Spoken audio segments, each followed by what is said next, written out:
Hello students, आज अपन moment of inertia के बारे में बताएंगे। मोमेंट ऑफ इनर्शिया, जैसा इसका नाम है इनर्शिया, किसी बॉडी का जितना ज्यादा मोमेंट ऑफ इनर्शिया होता है उसकी टेंडेंसी अपोज करने की, मतलब काहे का अपोज के एंगुलर एक्सेलरेशन के अपोज करने की जो नेचर है उतनी ही ज्यादा होगी जितना ज्यादा उसका मोमेंट ऑफ इनर्शिया होगा फॉर गिवन टॉर्क। जैसे मास जो है वो भी एक inertia, more is the mass more is the tendency to oppose. तो अगर फॉर गिवन फोर्स है, अगर किसी को दो बॉडी है, एक बॉडी का मास दूसरी बॉडी के मास से डबल है, तो उतने ही फोर्स से उसमें एक्सेलरेशन, जिसका मास डबल है उसमें एक्सेलरेशन आधा प्रोड्यूस होगा। मोर is the mass less will be the acceleration. मतलब अपनी पोजीशन में चेंज का उतनी ज्यादा अपोज करेगी ट्रांसलेशनल मोशन के लिए, और मोमेंट ऑफ इनर्शिया में रोटेशनल मोशन का उतना ही ज्यादा अपोज करेगी जितना ज्यादा उसका मोमेंट ऑफ इनर्शिया है। मोर is the moment of inertia, less will be the angular acceleration for the given torque. अब टॉर्क के बारे में बाद में बताएंगे, तो आज हम आपको मोमेंट ऑफ इनर्शिया के बारे में बताएंगे। तो मोमेंट ऑफ इनर्शिया का डिफरेंट बॉडीज का अपने को मोमेंट ऑफ इनर्शिया पता लग जाए और अपने को टॉर्क कैलकुलेट करना आ जाए, तो ये टॉर्क बराबर फिर आई अल्फा अप्लाई कर देते हैं तो एंगुलर एक्सेलरेशन अपन निकाल देते हैं। तो ट्रांसलेशनल मोशन में अपन देखते हैं फोर्स लगाते हैं तो एक्सेलरेशन प्रोड्यूस होता है, तो रोटेशनल मोशन में टॉर्क लगाने पर एंगुलर एक्सेलरेशन प्रोड्यूस होता है। जैसे ट्रांसलेशनल मोशन में net force gives linear acceleration. Similarly in rotational motion net torque gives angular acceleration. अब आ जाते हैं अपन moment of inertia of a point mass. तो मोमेंट ऑफ इनर्शिया का कोई भी सिग्निफिकेंस नहीं होता जब तक ये न बताया जाए कि वो किस एक्सिस के अबाउट लिया गया है। किसी भी पॉइंट मास का moment of inertia different axis के अबाउट डिफरेंट हो सकता है और सेम भी हो सकता है यदि परपेंडिकुलर डिस्टेंस सेम हो। तो मोमेंट ऑफ इनर्शिया में mass and perpendicular distance from axis of rotation दोनों ही इंपॉर्टेंट। तो किसी पॉइंट मास का मोमेंट ऑफ इनर्शिया होता है M R square, where M is the mass and R is the perpendicular distance of the point mass from axis of rotation. अब अपन आ जाते हैं कि सबसे सिंपलेस्ट केस, रिंग का M I of ring. Uniform ring है, thin ring है, जिससे कि सारे मास को हम सेंटर से आर दूरी पर मान सकें, और इस एक्सिस के अबाउट एम आई चाहिए हमें, which is perpendicular to the plane of the ring and passing through the centre of the ring. तो साफ दिखाई दे रहा है कि इसका मोमेंट ऑफ इनर्शिया इस एक्सिस के अबाउट एम आर स्क्वायर है, क्योंकि each and every element, mass element is at distance R. Distance R पर है तो किसी एक एलिमेंट का M I D M R square है। अब इस सब का सम कर दीजिए या कहिए इंटीग्रेशन कर दीजिए, तो टोटल एम आई आ गया। एम आई को आई से डिनोट करते हैं तो टोटल एम आई आ गया M R square, where M is the mass of the ring. अब यही डिस्क का बताएंगे अपने को। डिस्क का एम आई और यूनिफॉर्म डिस्क है, तो सारा मास आर दूरी पर तो नहीं है और सारा मास सेंटर पर भी नहीं है। इसका मतलब इसका M I M R square से तो कम होगा, और जीरो से moment of inertia of disk about an axis passing through center of the disk and perpendicular to the plane of the disk. To determine the MI of the disk about this axis, divide that disk into small rings of thickness dx, जिससे कि सारे मास को एक ही दूरी पर मान लिया जाए। मानो x से लेके x प्लस dx तक की एक रिंग है पतली, तो अब इसका mi जो होगा इस एक्सिस के अबाउट, इसका जो mi होगा वो dmx² होगा। तो इसका नाम रख दें di। मतलब क्यों रख दें di? कभी आपने सोचा? di इसलिए रख दें, कुछ भी मतलब इसके बड़े के कंपैरिजन में एक स्मॉल है, जो स्मॉल का रखते हैं वो टेंड्स टू जो 0 होता है उसी को di कहते हैं। x में स्मॉल चेंज उसका नाम क्या है? dx। y में स्मॉल चेंज उसका नाम क्या है? dy। तो स्मॉल मोमेंट ऑफ इनर्शिया और दिस स्मॉल है, तो इस dm को लिख देंगे सिग्मा इंटू 2πx dx। आपको ये कहां से लिख दिया? अरे भैया sigma is the mass per unit area, क्योंकि ये यूनिफॉर्म डिस्क है। यूनिफॉर्म डिस्क का मतलब है कि पर यूनिट एरिया उसका मास कांस्टेंट है, पर यूनिट एरिया जो मास कांस्टेंट है उसको हमने सिग्मा मान लिया है। तो इसका जो एरिया है इसका वो 2πx dx है। अब आपको ये कहां से आ गया 2πx dx? जितने भी इंटीग्रेशन है उन सबके एरिया रेक्टेंगल से निकाले गए, सब रेक्टेंगल है, पूरा इंटीग्रेशन रेक्टेंगल है। छोटे छोटे रेक्टेंगल में डिवाइड करके इंटीग्रेशन पैदा ही ऐसे हुआ था।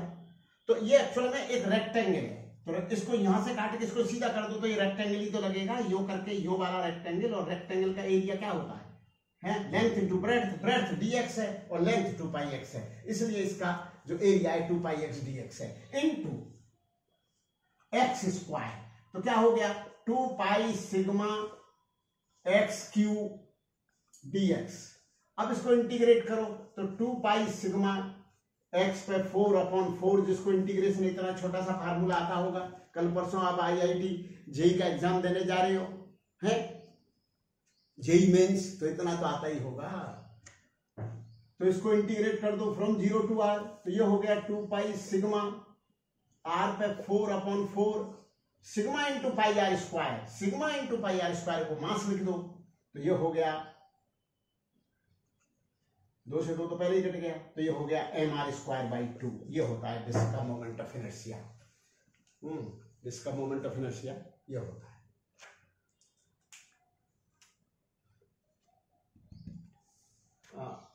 ये डिस्क है, इसमें यहां पर बीच में मास नहीं है, मास है फ्रॉम r1 से r2। ये जो मास है इस मास का mi चाहिए, इसके अबाउट जो मैंने क्रॉस कर दिया और axis perpendicular to the plane of the disk है। तो इसका जो अभी जो कराया है सिग्मा 2πx dx, ये मास हो गया, 2πx dx मास हो गया इंटू x², ये इसका मोमेंट ऑफ इनर्शिया हो गया। मतलब जो एक अपन एनुलर डिस्क लेंगे ये, तो इसका मोमेंट ऑफ इनर्शिया di हो गया। इसका इंटीग्रेशन अब फ्रॉम r1 टू r2 तक करेंगे, तो 2π सिग्मा x³ dx, इसका इंटीग्रेशन सभी कर ही लेते हैं, x/4 अब लिमिट पुट कर देंगे r1 से r2, तो ये हो जाएगा r2/4 माइनस r1/4/4। अब इसमें सिग्मा की जगह वैल्यू पुट कर देते हैं, सिग्मा की जगह 2π। तो सिग्मा क्या चीज है? मास पर यूनिट एरिया। अब मानो इतनी डिस्क का मास m दे रखा है, तो उस m मास में इस एरिया से डिवाइड कर दें। तो एरिया से जब डिवाइड करेंगे तो m/π r2² माइनस r1² से डिवाइड कर देंगे, तो ये सिग्मा, और वो r2/4 माइनस r1/4 है, तो r2² माइनस r1², और दूसरे ब्रैकेट में r2² प्लस r1², ये हो जाएगा। और नीचे 4 है ही। अब क्या होगा? पाई से पाई कट गया, 2 से 2 कट गया, इससे ये कट गया, तो वैल्यू आ गई m r1² या r2² प्लस r1²/2। इसमें जनरली स्टूडेंट्स क्या जवाब देते हैं? अगर उनको ये पहले से फार्मूला नहीं बताया जाए और उनसे ये पूछा जाए कि r1 से r2 तक रेडियस है और 4 ऑब्जेक्टिव कर दिए जाए, तो वो जनरली जवाब माइनस का देते हैं। जो r2² माइनस r1², वो समझते हैं कि भाई ये नहीं है तो ऐसा होगा, पर ये नहीं है फार्मूला। अब इस फार्मूला की करेक्टनेस को अपन चेक करेंगे, करेक्टनेस को। तो आप कहोगे साहब कैसे चेक करें? अगर ये रिंग होती तो r1 और r2 सारा मास वही होता, तो r1 r2 दोनों की जगह में r लिख देता, तो 2mr²/2 2mr²/2 mr² आ जाता, और रिंग का होता ही mr² है। अगर ये पूरी डिस्क होती, मास यहीं से स्टार्ट हो जाता, तो r1 का मान मैं 0 लिख देता, और r1 का मान जब मैं 0 लिख देता तो mr²/2 आ जाता, जो अभी आया ही था। तो इस तरह से वाली बात हो जाती है। Moment of inertia of a uniform rod, thin rod है वैसे ही, और इसके जो परपेंडिकुलर है ना, इसके अबाउट इसका moment of inertia perpendicular bisector है ये रॉड का। तो इसका मोमेंट ऑफ इनर्शिया डिटरमाइन करना है, इसका मास में। तो हम इसको क्या करें कि इसके जो मासेज है वो फैले हुए हैं, इधर 0 से L/2 और इधर 0 से इधर L/2 तक, इधर लेफ्ट साइड में। तो मोमेंट ऑफ इनर्शिया में कभी नेगेटिव तो होता नहीं। तो इस एलिमेंट मास को लो और इस डिस्टेंस के स्क्वायर का मल्टीप्लाई कर दो, तो ये डी आई आ जाएगा। तो डी आई जो आएगा वो dm इंटू एक्स स्क्वायर आएगा, और dm का मान लिख दो mass into length of the rod, mass into तो मास पर यूनिट लेंथ इंटू ये जो है dx, लैम्डा dx लिख दो इसको, dx इंटू एक्स स्क्वायर। तो डी आई आ गया, क्योंकि ये mass per unit length into length dx, ये dx है, दिस इज dx, इतना बच्चों को आता ही होगा। तो अब ये हो गया। अब इसको इंटीग्रेट कर दो तो आई आ गया, इंटीग्रेशन कर दो फ्रॉम 0 से L/2 का डबल, तो m/L उधर वो हो गया एक्स स्क्वायर dx, तो ये वैल्यू आ गई 2m/L x³/3, तो ये आ जाएगी L³/24।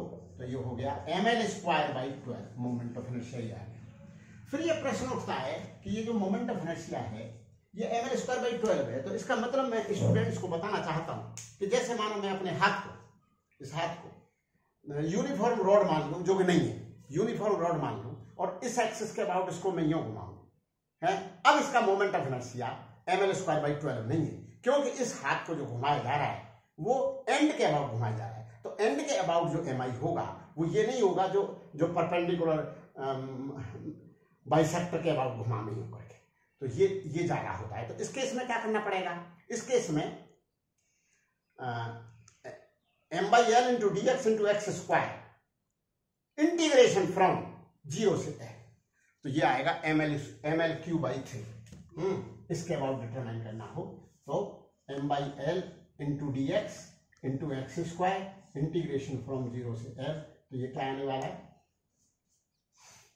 mL²/3 आ जाएगा। तो L³/3 आएगा, कट जाएगा mL²/3।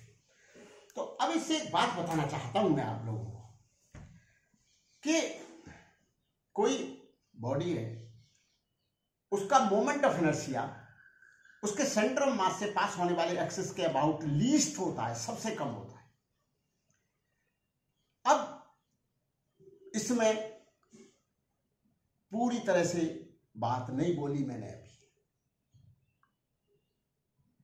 मैं सेंटर ऑफ मास के अबाउट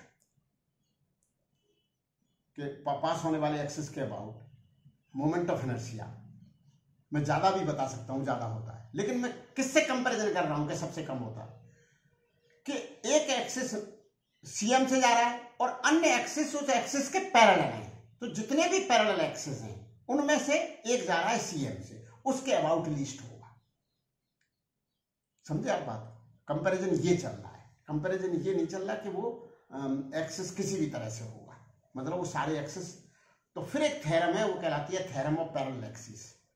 तो किसी भी रिजिड बॉडी का mi CM से जाने वाले एक्सिस के अबाउट ICM मान लो, और कोई जो अन्य एक्सिस है which is parallel to the axis passing through the centre of mass, वो एक्सिस CM से पास होने वाले एक्सिस से d दूरी पर है और बॉडी का मास m है, तो उस एक्सिस के अबाउट mi होगा CM से पास होने वाले एक्सिस के about mi plus md square, where d is the distance between the two parallel axis. तो ये थ्योरम कहलाती है थ्योरम ऑफ पैरेलल एक्सिस। अब मैं इसके डेरिवेशन पर नहीं जाऊंगा क्योंकि IIT JEE बहुत पास में है, इसकी एप्लीकेशन आपको सिखाएंगे कि, तो मैं ये बताना चाह रहा था कि ये कोई रिजिड बॉडी है ये सीएम से पास होने वाला एक्सिस है और ये अन्य एक्सिस है, इनके मध्य दूरी डी है, इसके about moment of inertia ICM है, इसके अबाउट I है, तो I बराबर है ICM प्लस MD स्क्वायर। अब इसको एक थ्योरम और है, थ्योरम ऑफ परपेंडिकुलर एक्सिस। अब थ्योरम ऑफ परपेंडिकुलर एक्सिस बताने से पहले मैं उसकी पहले कुछ बातें बता दूं कि थ्योरम ऑफ पैरेलल एक्सिस में तो ये कंडीशन है कि एक एक्सिस सीएम से पास होना चाहिए और अन्य एक्सिस पैरेलल एक्सिस, अन्य एक्सिस उसके पैरेलल होना चाहिए।